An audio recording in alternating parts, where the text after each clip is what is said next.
In this video, I'll show you how to add a new split window in Blender so you can customize your workspace and work faster. In Blender, each section of the screen is called an editor. You can split these editors to view things like the 3D viewport, shader editor, timeline, or outliner at the same time.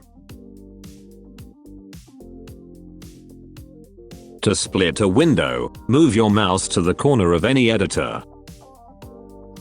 When the cursor turns into a cross, click and drag inward.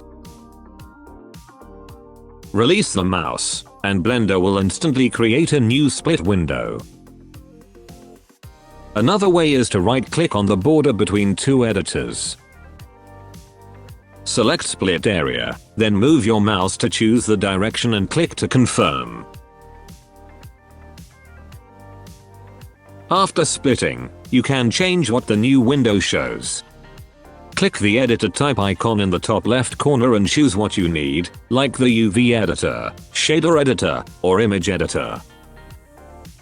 To remove a split window, right-click on the border again and choose Join Areas. And that's it. You now know how to split and manage windows in Blender like a pro.